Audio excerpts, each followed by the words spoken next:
Good to see you Myra. बहुत अच्छा लगा आप दोनों यहाँ इतने लंबे अंतराल के बाद पहुंचे एयरपोर्ट पे। कल हम आपको हमारी टीम रिसीव करने गई, देन यहाँ हम आपके सामने रूबरू हुए। पैर में चोट लगी, सबसे पहले जानना चाहूंगा क्या हो गया पैर में? ये मुझे मुंबई ने वेलकम किया। ये वेलकम है, और जो चाहते नहीं थे मैं मुंबई में आऊँ उनका वो है चाह तू मर। तो वो है, पर कोई बात नहीं, जिंदगी ने बहुत दर्द दिया, ये दर्द बहुत कम है। Myra, आज कुछ शूट कर रहे हैं आप। I've seen you shooting some chroma inside. Yeah. Tell us what exactly the shoot is all about. So हम बता सकते हैं, like for colors, for Big Boss, yeah. Not for Big Boss, just an ad, just an ad. Guys, साथियों चुप्पी बनाए रखें। चुप्पी बनाए रखें। हाँ। और वही पारस के साथ? हाँ जी, नहीं अलग अलग। अच्छा, क्या किस बारे में बात कर रहे हैं आप? क्या शूट? अभी जो किया एड शूट था। क्या एड शूट था? कलर्स का। अभी बता सकते हैं क्या? Would we know? I don't know, ad था बस। एंड कैसा रहा एक्सपीरियंस शूट का? जितना भी शूटिंग हुई तो उसका कैसा रहा? बहुत अच्छा एक्सपीरियंस था, क्योंकि एक डायलॉग के साथ परफॉर्म करना हमेशा अच्छा लगता है, और म्यूज़िक वीडियोस में तो आप सिर्फ एक्सप्रेशन देते हैं। जब आपके पास डायलॉग्स होते हैं, तब आपके पास कुछ बोलने को होता है, तो ज़्यादा मज़ा आता है शूट करके। और obviously I am very happy because मेरी अपनी टीम है यहाँ पर मुंबई में। सो या एंड यू नो हम प्रेजेंट टाइम में देख रहे हैं सिंगल वीडियो ढेरों सारे आ रहे हैं एंड लोग बहुत ही अप्रिशिएट कर रहे हैं। सो क्या ये वो वजह थी कि मुंबई में लैंड करते ही शूटिंग की प्लानिंग थी, ऐसा कुछ? नहीं, ये इस शूट की वजह से ही हम मुंबई में आए थे। तो और वीडियोस को लोग पसंद कर रहे हैं, अच्छा लग रहा है कि मेहनत करते तो लोगों को पसंद आती है। But may just because of Covid हम अभी सॉन्ग्स ही कर रहे थे, तो मे भी जल्दी कुछ और करें, बड़ा अपने फैंस को दें। एंड हम देख रहे हैं कि बिग बॉस की शुरुआत हो चुकी है। एंड सो कितना फॉलो कर पाती हैं माहिरा जी बिग बॉस को इस बार इस सीज़न को? मैं ऑनेस्टली से मैंने सिर्फ 2 एपिसोड देखे हैं, प्रीमियर था जब, तो 2 ही देखा, और 2 में ही सिद्धार्थ और गौहर ही दिखे मुझे ज़्यादातर। सो बाकी मैं एपिसोड देख नहीं पाई। तो हम ऐसा माने कि इस बार का जो बिग बॉस है उसमें जो सीनियर हैं, सीनियर और फ्रेशर का जो कॉन्सेप्ट है, तो सीनियर है वो, क्योंकि आपने भी बताया कि मुझे सिर्फ सिद्धार्थ और गौहर ही दिखाई दिए, तो सीनियर का ही दबदबा है इस सीज़न में। मतलब अभी तक तो ये लग रहा है, बिकॉज क्या होता है ना, बिग बॉस एक मतलब ऐसा गेम है जो हर टाइम पलटता है। जैसे हमारा 4 वीक में पलटा था, इस बार 2 हफ्ते में पलट रहा है। तो अभी तो 14 डेज़ के लिए तो वो ही ज़्यादा सोशल मीडिया पे एक्सप्लोर में वही आते हैं, लाइक 1-2 कंटेस्टेंट और दिखाई दे देते हैं। But maybe after 2 week game change हो जाए। तो अभी तक तो सीनियर का दबदबा दिख रहा है मुझे। ये जो कॉन्सेप्ट है सीनियर एंड फ्रेशर, इसे कैसे देखती हैं आप? मानती हैं कि ये कॉन्सेप्ट रखना चाहिए था, क्योंकि सीनियर ही सीनियर दिखाई दे रहे हैं, जैसा कि आपने कहा हम देख रहे हैं फ्रेशर तो मतलब सिर्फ उन्हें फॉलो कर रहे हैं। आप बताइए पता है क्या है, इस कॉन्सेप्ट को? जैसे लाइक ये बिग बॉस सीजन 14 आया है, 13 को गए 1 साल हो गया, लेकिन अभी भी वो गया नहीं है। लोग अभी तक भूल नहीं पाए हैं उस चीज़ को। वो हाँ कोई बात नहीं, मैं को आंसर भूल जाऊंगी अपना। इधर घूम नीचे रखा। हाँ ठीक है।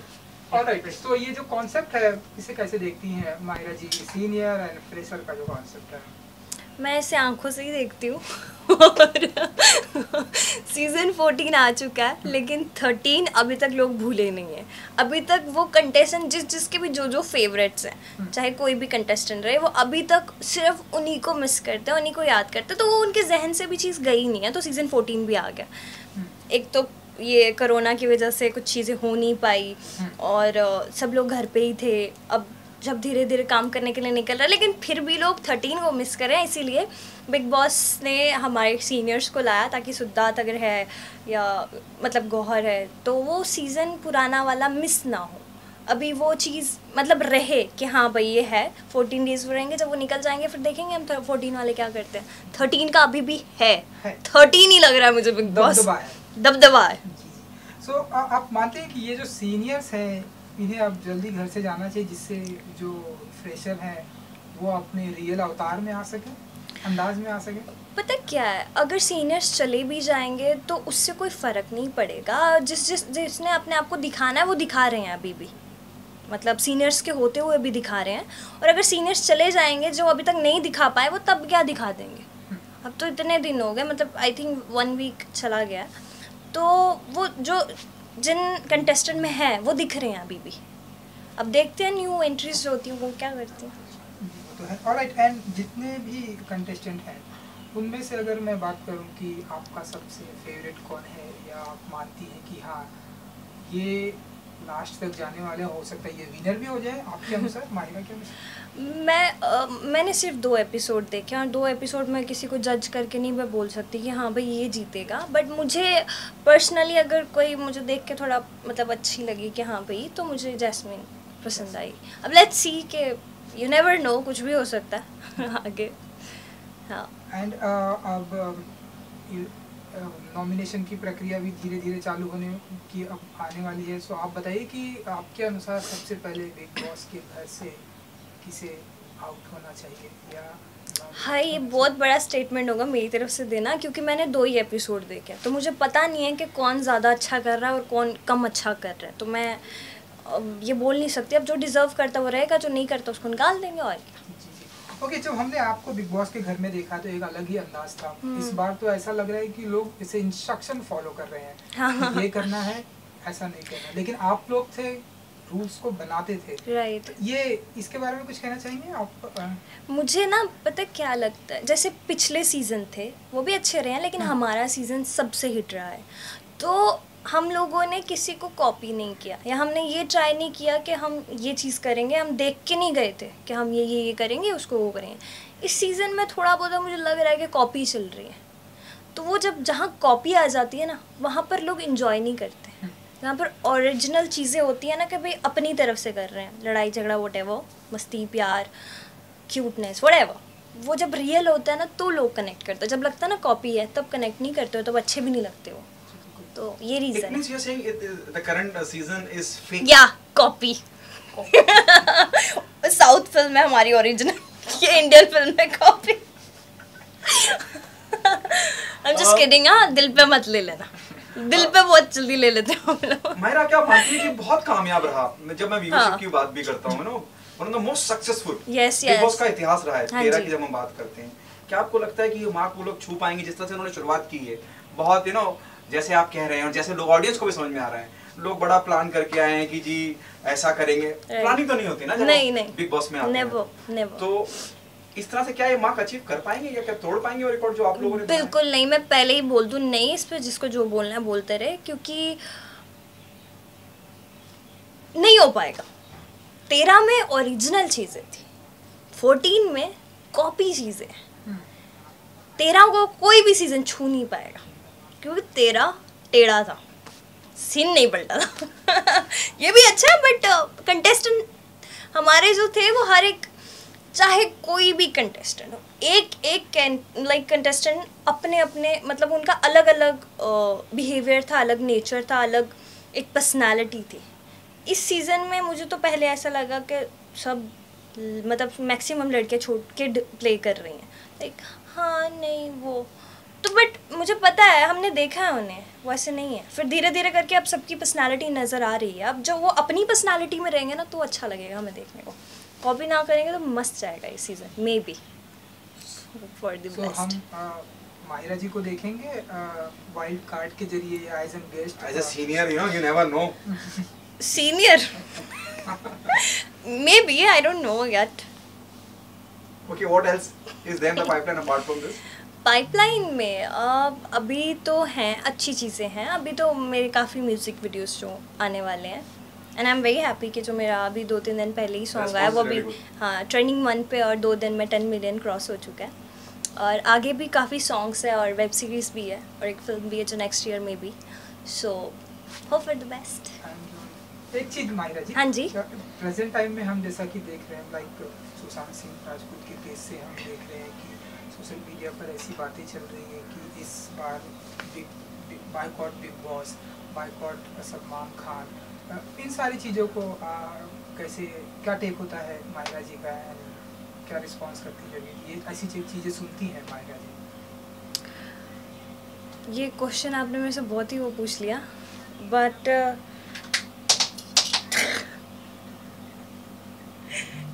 इसका जवाब नहीं है मेरे पास। हाँ, नहीं से कट कर दीजिएगा आप। सलमान खान जी के बारे में? हाँ नहीं, ये कंट्रोवर्शियल हो जाएगा बहुत। हाँ ओके, नो प्रॉब्लम। हाँ, सलमान खान जी के बारे में क्या कहना चाहते हैं?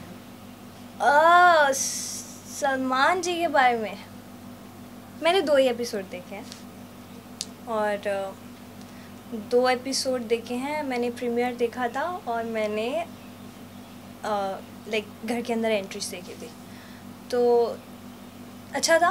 और उसके बाद जो मैंने देखा वो घर के अंदर सब कंटेस्टेंट थे, तो उन्हीं पे था। मैंने वीकेंड का वार देखा नहीं, तो मुझे इतना ज़्यादा पता नहीं, लेकिन ठीक है, उनका शो है, होस्ट है, अच्छे से कर रहे हैं जैसे करते थे।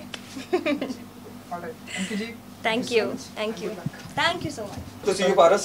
सेम या। सबसे पहले जानना चाहूँगा, हालांकि कुछ बताने वाले नहीं है, फिर भी क्या शूट कर रहे थे आज क्रोमा? क्यों बताऊं फिर? जब आपको पता है मैं नहीं बताने वाला तो मैं नहीं बताऊंगा, क्योंकि अलाउड नहीं है अभी बताना। जो हम शूट करते हैं वो आपको बहुत जल्द दिखेगा और सबको दिखेगा और सबको पता चलेगा कि हमने क्या शूट किया है। कितना मिस किया मुंबई को? Good to see you yesterday, है ना आप? एक काफी लंबा वक्त हो गया, कोरोना वगैरह ये सब था, और कल एयरपोर्ट पे भी मैंने देखा बहुत फैंस वगैरह आगे पीछे। जी अच्छा लगा इतने टाइम बाद कि मैं मुंबई आया, क्योंकि कोरोना था तो मैं चंडीगढ़ चला गया था। वहाँ पर जाके मैंने अपना प्रोडक्शन हाउस खोला है, म्यूज़िक लेबल खोला है, और we are making music videos, और म्यूज़िक वीडियो में हम काम भी कर रहे हैं। तो अभी शूट मुंबई में हमको मिले हैं 2-3, तो हम वही कंप्लीट करने आए हैं। तो कल जब एयरपोर्ट पे आए थे तो काफ़ी फैंस मिले, और मुंबई में जब आपको फैंस पकड़ते हैं तो सीरियसली मतलब आपके ऑल ओवर फैंस हैं, क्योंकि मुंबई में इट्स वेरी कॉमन कि आपको कोई भी स्टार कहीं पे भी दिख जाता है। तो यहाँ पे भी अगर इतनी फ़ैन फॉलोइंग है तो you know I am feeling great कि यार हर जगह इतनी अच्छी फ़ैन फॉलोइंग है। So thank you very much for loving me and Myra of course. या अरुण गोविल साहब, कुछ जितना आपकी हमने सुना कि सिंगल एल्बम है, म्यूजिक एल्बम है, हाँ जी, थोड़ा सा उसके बारे में अगर कुछ बता सकते? अच्छा रिस्पांस भी मिल रहा है, मतलब पीपल आर लविंग इट। या सी, तो अभी हम जो म्यूज़िक वीडियोस कर रहे हैं वो तो आपके पास धीरे धीरे आती जाएंगी, पर जो हमारे प्रोडक्शन की, जो मेरे प्रोडक्शन कुबेरा सीरीज़ की जो आएगी म्यूज़िक वीडियो, वो नवंबर में आएगी। उसके बारे में मैं अभी बताना चाहूँगा, वो गाना ऑलरेडी वायरल है, तो उसके अब जब वीडियो देखेंगे तो आपको पता चलेगा कि गाना कौन सा है। और गाने में मैं और माहिरा बहुत ही अलग लुक लेके आए हैं। माहिरा कैसीनो में लहंगे में आई है। कैसीनो में कौन लहंगे में जाता है? कोई नहीं, पर हमारी माहिरा गई है। और जैसे कि माहिरा ने गाना किया था मैनू ले दे महंगा लहंगा ले जानिया, और एक उसका गाना था कि तेरे लहंगे में हीरे जड़वा दूंगा। तो मैंने उसके लहंगे में हीरा भी जड़वाया और महंगा ही लहंगा लिया। कितना महंगा लिया मैं ये नहीं बताऊँगा कितना महंगा लिया, कि लाखों में लिया है, पर लहंगा बहुत ही महंगा। और उसके बाद जो मेरी लुक है वो बहुत ही ज़्यादा इंस्पायर्ड है रणवीर सिंह से। तो रणवीर सिंह आपको पता ही है, मैं उसको कॉपी तो करता ही हूँ, उसके जैसे कपड़े पहनना चाहता हूँ, क्योंकि वो जो कपड़े पहनते हैं इट्स लाइक वो डिफरेंट होता है थोड़ा, जो कि वरना नॉर्मल लड़के क्या पहनते हैं, T shirt jeans pants coat, इतना ही। तो मुझे इतने में मेरा पेट नहीं भरता, मुझे इतना चाहिए। तो रणवीर सिंह क्या है, उसके पास बहुत सारे कपड़े हैं पहनने के लिए, तो उसको मैंने कहीं ना कहीं मैं उनसे इंस्पायर्ड हूँ, इसलिए मैंने वैसी लुक रखी। Yeah, it also remind me of Deepika Padukone of Ramlila and the way Ranveer Singh have dressed up in Ramlila. जी क्या वही कॉन्सेप्ट होने वाला है? नहीं, ये रामलीला वाला कॉन्सेप्ट नहीं है, ये बहुत ही अलग कॉन्सेप्ट है। जब आप देखोगे तो आपने लुक शायद देखी होगी, लुक तो मैंने रिवील कर दी है उसको। वाइट टाइगर प्रिंट है, लोग उसको जेब्रा प्रिंट बोल रहे हैं। It's not zebra, it's tiger print, white tiger print, और वो टाइगर की ही लुक है।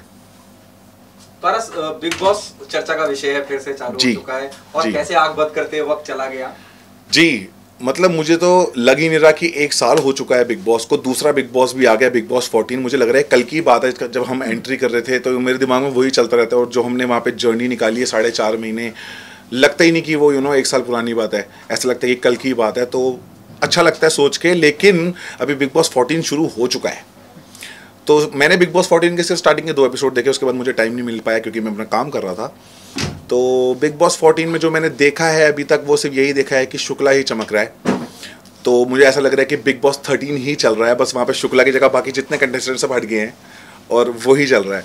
तो थोड़ा सा मोनोटोनस है मेरे लिए, मतलब कि कुछ नया नहीं दिखा मुझे, क्योंकि बाकी जो कंटेस्टेंट्स हैं वहाँ पे 2 दिन में जो मैंने देखा, बाकी मुझे आगे का नहीं पता, जो मैंने देखा कि सिद्धार्थ शुक्ला, हिना और गौहर इन बच्चों को जो आए हैं, नए कंटेस्टेंट जो आए हैं, उनको डायरेक्ट कर रहे हैं बेसिकली। तो डायरेक्ट करना किसी को is not big boss. Big boss is individuality. आपको अपनी पर्सनैलिटी दिखानी होती है, आपको अपने बारे में दिखाना होता है कि आप कैसे हो।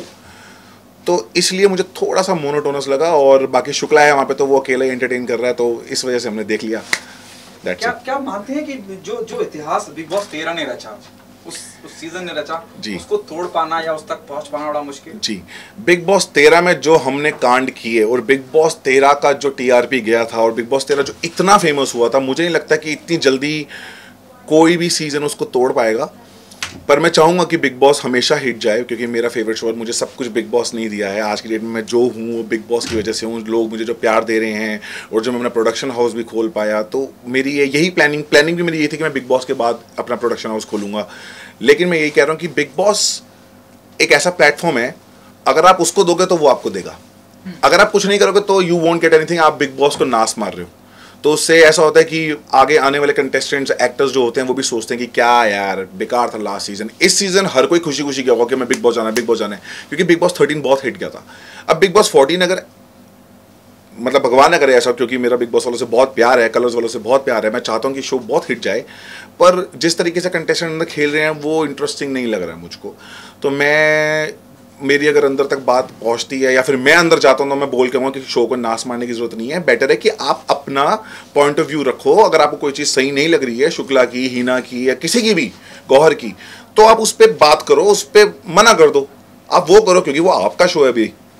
तो मेरे हिसाब से हर कंटेस्टेंट को वहाँ पे अपने तरीके से खेलना चाहिए, दूसरों के तरीके से नहीं।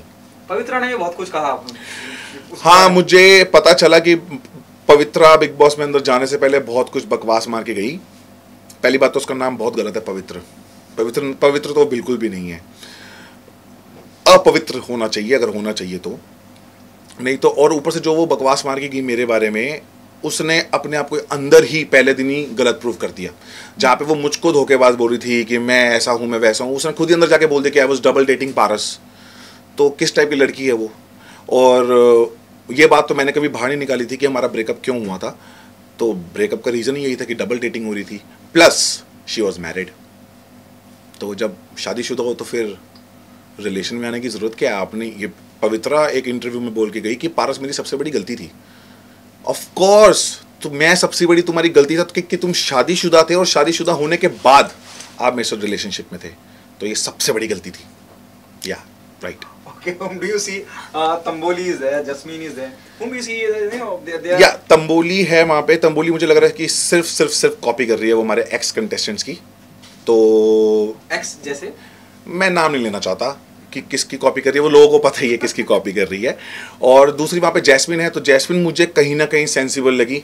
उसकी जो, मतलब जैस्मिन भी जब एंटर करी थी बिग बॉस में, वो भी मुझे लग रहा है कि वो हमारे एक्स कंटेस्टेंट की कोशिश करी थी कॉपी करने की, लाइक बच्चा बनना या वो सब। तो वो ठीक था। मैं थोड़ा डिसअपॉइंटेड था उसकी एंट्री से कि यार ये ऐसी तो नहीं है, क्योंकि जब बिग बॉस 13 में वो आई थी 2 बारी एज अ गेस्ट, तो वहाँ पे उन्होंने अपनी एक बहुत ही अलग पर्सनैलिटी दिखाई थी। लेकिन फिर भी मैं जैस्मिन को गलत नहीं बोलूँगा। जैस्मिन जब अंदर गई तो उनका जो एटीट्यूड था वो मुझे बहुत अच्छा लगा, कि हर चीज़ पे स्टैंड लेना, हर बात को बोलना कि नहीं ऐसे नहीं, ऐसे नहीं, ऐसे।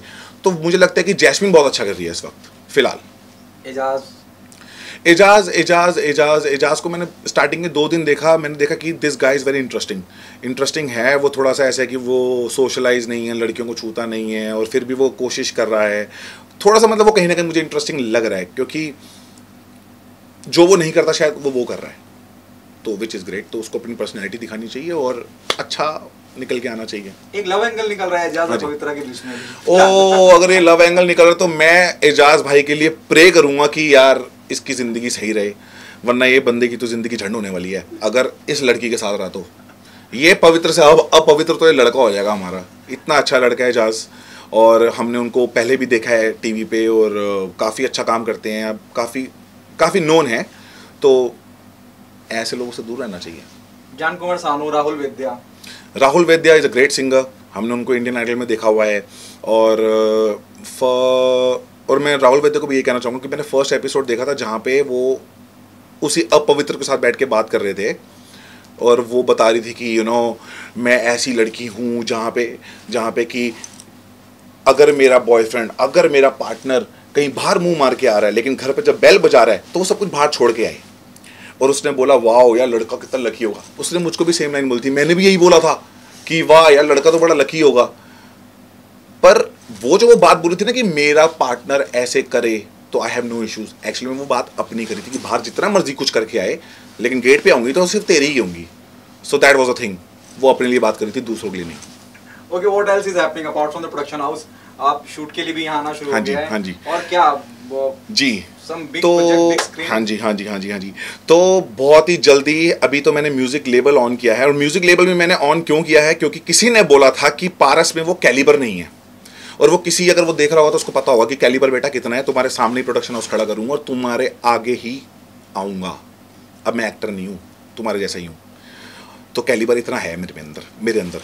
अभी तो मैं म्यूज़िक वीडियोस बना रहा हूँ। जनवरी फरवरी से मूवीज़ भी बनेंगी और वेब सीरीज़ भी बनेंगी, क्योंकि यही मेरा प्लान था। फोटो बहुत प्यार मिला, तो अपने फैंस के लिए जिन्हें काफी बेसब्री से इंतजार होता है आपके अपकमिंग प्रोजेक्ट क्या है, क्या उन्हें कुछ कहना चाहेंगे? तो अभी मेरे कम से कम 3 से 4 गाने रिलीज होने वाले हैं और एक मेरे प्रोडक्शन का खुद एक गाना रिलीज होने वाला है जो कि बहुत वायरल है ऑलरेडी। सारे टिकटॉकर्स ने बनाई हुई है वीडियो। हाँ अच्छा, मैं फिर बता देता हूँ। हमारे सारे टिकटॉकर्स ने, सारे इंस्टाग्राम वालों ने, सारा सोशल मीडिया ने वो गाने पे वीडियोस ऑलरेडी बनाई हुई हैं। तो फिर से बनाओगे तुम, नए तरीके से बनाओगे, it's okay. And 2 web series हम करने वाले हैं, माहिरा और मैं। और फरवरी में, मोस्ट प्रोबेबली फरवरी या फिर मार्च में हमारी मूवी भी स्टार्ट होने वाली है एक। सो होपिंग कि सब कुछ अच्छा जाए और आप लोगों का प्यार ऐसे ही मिलता रहे। और सभी फैंस को मैं यही कहना चाहूँगा कि आप प्यार करो या नफरत करो, मैं आपको कभी अपने आप को भूलने नहीं दूंगा। आपके दिमाग में बसता रहूँगा टन टन टन टन टन। Thank you so much.